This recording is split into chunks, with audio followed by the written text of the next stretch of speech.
Hi guys, welcome to today's video. Today's video I'm talking about selling 3D prints at a farmer's market. I recently went to a couple, so I want to let you know what I took, what sold, and how everything went overall. So let's get into the video. Now, one thing I didn't want to do was sell Flexi Dragons or any of the Flexi items. I wanted to differentiate myself from other 3D printers by offering something that is more unique.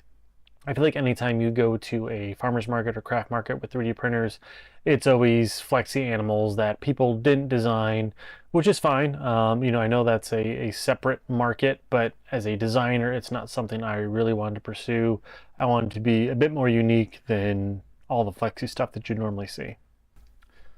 Unfortunately, if you've seen my Etsy shop, a lot of it is more war game or board game related. So I've got a lot of tokens, scattered terrain, identifiers, just some cosplay items, things I don't think would really go well at a farmer's market. So unfortunately, that led me to try to develop some new items since I didn't think these would necessarily sell very well. So just some background on the farmer's market that I attended. It runs for about 3 hours on a weeknight, so it's not exactly a huge all-day event or something that is attended by a wide range of people. It's a little bit smaller location, so definitely less attendees than maybe some of your bigger markets or some of your bigger events. As far as what's sold there, it's about 50-50 craft items and about 50%, food, baked goods, or other items. Honestly, not a lot of traditional produce that you'd expect at a farmer's market. So again, it fits that 3D prints would be sold there, being a fair amount of craft items. Now, that being said, I'm the only 3D printer I've ever seen there over the last couple of years, so it's definitely not somewhere where I have a bunch of competition or I'm up against a bunch of other people. So I was really the only person there selling 3D prints and kind of selling the items that I sold. All right, so week one, I did not have a lot of things pre-prepared, so I had quickly made a few fidget items. So I had some fidget rings that I printed in a few sizes. I had made some fidget spinners, and then I had kind of a Halloween decor section of tombstones that I scaled up from previous designs, pumpkins printed in various colors, and then also these book nooks. Again, the kids drew a lot of interest to the fidget items, and then kind of the adults were a bit more interested in the Halloween decor. And really, I didn't sell any of those other things. The interest was all just in the pumpkins. So this first market, I sold a few pumpkins. I sold a couple fidget items. I was in general pretty big hit with the kids. Having the colorful items really kind of drew them in. Unfortunately, it's whether their parents wanted to pay for the items or not was the big question. But again, I kind of did okay. I sold a few items. As far as the other people, I think my booth attendance was probably a little bit above average. So take that in consideration when I'll go through the amount that I earned. But just to say again, this kind of shows that it was a smaller market, and I think overall I did well. My goal was to kind of at least pay myself back, which I did. But again, I didn't have a big inventory to go there. I didn't have a ton of stuff on display, but so I was happy with the few things I did sell, and we'll get the total here in a second.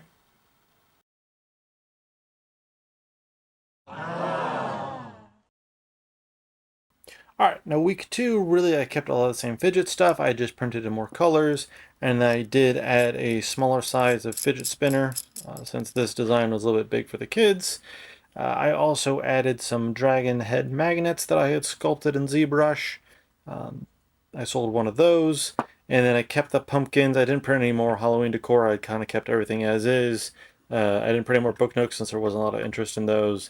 And then I also added dragon eggs that I had built previously, and got those put out as well. Interest was really 100% in the fidget stuff. I did sell a dragon, but then really everything was just more fidget related that I sold, and that's where pretty much all the interest was at. So that was week two. No, the second farmers market, it was the last one of the season. It was definitely a little less well attended than the prior week. As far as what I sold, I didn't sell any Halloween decor, no pumpkins, no tombstones, nothing like that. Everything I sold was fidget related or the new dragon stuff. So I sold a dragon magnet. I sold several fidget items. But overall, I sold less. I earned more, but sold less as far as quantity. And I sold less to less people. So prior weeks, I had a lot more very small sales. But then this second week, I sold basically 2 sales, and that was it for my total. So again, the fidget stuff was popular. Again, that kind of drew kids in and bright colors. So that was clearly the most popular section. Um, but again, things were so slow that week that other vendors were kind of talking amongst themselves, and again, I think compared to other people, I performed probably above average as far as booth visitations and maybe in sales. Again, 3 hours in a weekday, end of the season, not well traveled, but again, I still made some money. Again, with fidget stuff being the popular. So let's look at the breakdown.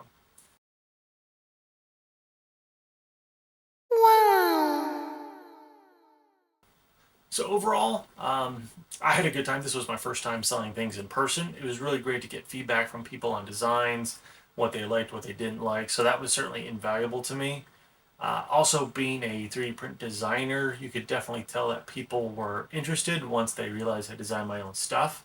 I think there's the perception out here, and like I talked earlier with the Flexi Dragons, is that there's a lot of 3D printed slop out there, and you've got basically printers, but not necessarily designers. So that was a big feedback that was positive for me. Was people are excited to do that. Now I've not drummed up any additional business yet besides that, but it was definitely a talking point with various people over the couple of weeks.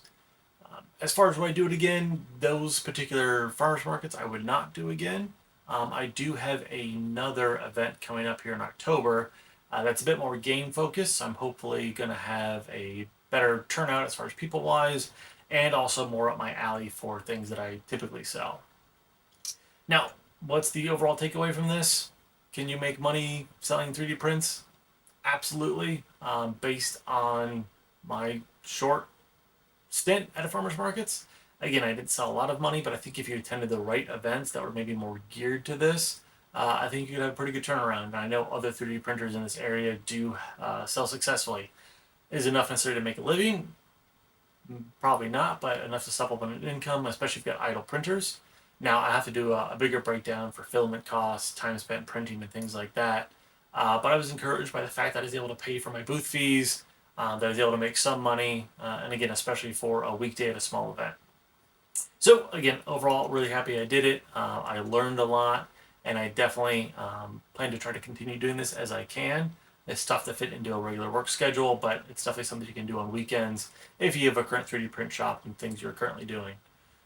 So yeah, positive experience. Glad I did it. A lot of lessons learned. So anyway, hope you guys liked this video. Please feel free to comment if you got any questions for me on how things went. Please like and subscribe for more. Thanks, guys. Hi guys, a little extra here before I finish editing this video. I did complete another festival. So I attended a game fair that was mostly board game related, and I sold some 3D print stuff there. I'll roll a clip of my stuff here at the end, but just to kind of give an update on how things sold. I basically was barely able to make my table costs, so not very lucrative. According to some attendees, there was less well attended this year than previous years. However, I think I sold comparative to a lot of the other vendors. I think it wasn't necessarily the items that I had. I think it's other factors going into it. So, kind of was hoping that'd be a much bigger event for me, and it just really wasn't. So, again, this isn't to discourage other people from selling 3D prints. I know some people, as I've said before, can make some money at it.